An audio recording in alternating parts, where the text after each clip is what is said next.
It took them far less time this year versus last year, but the Tampa Bay Buccaneers were able to go out and get that elusive first win of the season against the Saints, doing it in a hostile environment like the Superdome, and doing a lot of the things offensively that they weren't able to do against the Titans. And that was afford Jameis Winston enough time to survey the field, and also, too, not having to deviate from their run-first game plan. But this week they face a whole different animal in the Texans, a very strong defensive front, and featuring a guy by the name of J.J. Watt, whom Jameis Winston said is the guy that he was looking forward to facing most when he became a pro. When offensive coordinator Dirk Cutter heard that, though, he says, be careful what you wish for.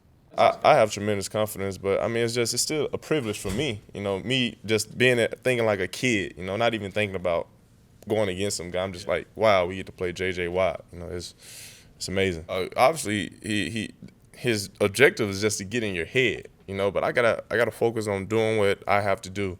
If I let him hurt me, I'm hurting the team. I gotta try my best to do what I need to do for this team. Great size, great strength, great quickness, great athleticism. Plenty of guys have some combination, but he's elite in all those areas. Ball skills, and then tremendous motor. They also design all their stunts, so they're running a stunt to take all the attention away. So they're trying to always get him singled.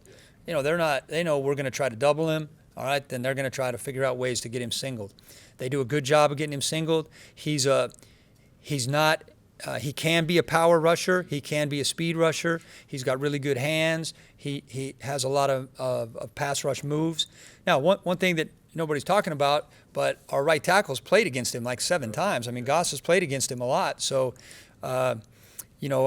I think Goss knows he's got his work cut out for him, but it's not like it's a new experience. I mean, he's played against him before. Now, it's not just J.J. Watt that you have to contend with on the inside. You've also got Vince Wilfork as well, and he's going to pose a lot of problems for a guy like Ali Marpet, who is still adjusting to moving inside, where things happen a whole lot quicker. Of course, he played offensive tackle in college, so that's an adjustment for him. And then you've also got to contend with Jadeveon Clowney.